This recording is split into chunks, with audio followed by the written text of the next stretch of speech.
Again, I'm going to dress it up with some colored edges on here rather than the white. So I'm going to just expand my canvas again, give me something to work with. But before I do that, let me just go on another layer so I have another layer to actually work with this time, because then you can change the color of the background layer. So I'm going to expand my canvas size again, as I did before, with 16 by 20.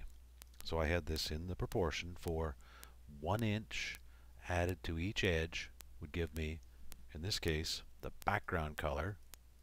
I made green the background color, and it dropped it in like so.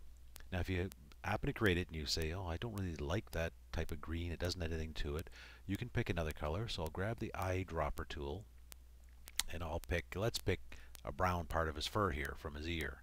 So this is going to change the foreground color. Now make sure you're on your background layer, because that's why we duplicated the layer to give us our image in the top layer, layer 1. Our background can now be changed for the edges of the image. So I'm just going to do Option Delete, and that'll drop in that sort of brownish color. You don't like that? Pick another color. Let's pick I don't know, brown from the ground down here. That's now your foreground color. Option Delete it, and you can drop in a slightly different color. Now if you'd like, you could then make a selection of whatever means you'd like to make it. So I'm going to grab my elliptical marquee tool. I'm going to come off to the edge here, and I'm just going to click and drag down here. You can do this a couple of ways. You could save your selection if once you have it selected, to keep the selection. I'm just going to pull it over so it looks even. I'm just doing this by eye. There we go. That's pretty close. You can do this mechanically with the selection tools and modifying it, expanding it, etc. Or you can just draw it as long as you're close when you draw it. Now, we've got a selection in here. What can you do with this? I can put a stroke on here to put a color inside of the stroke. So there's the color that it's going to come up with now, which is brown. Same as my foreground color. You're not going to see any difference. Let's pick a green here. We'll pick a green from the background. I'll say OK to that.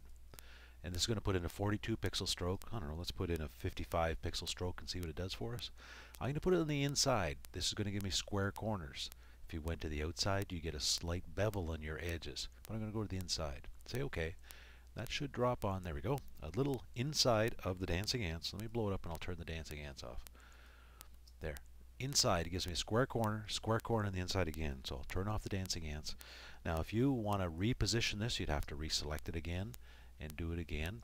However, you can add a little bit of a key line around your image to contain your image. That might be a little bit thick. You could always take it back, and let me take it back, and I'll just get rid of it. If you think that's too thick, then pick a thinner one. Let's pick a light color this time. So I'll just do the same thing again. Edit, stroke. Now for the color, I'm going to pick part of his ear, that sort of cool bluish kind of an ear color there. Say OK to that, and instead of 55 pixels, let's go to 33 because it's easy. And it's going to drop that in. There we go. And I'll take the dancing ants out. That might be nicer. A little thinner key line.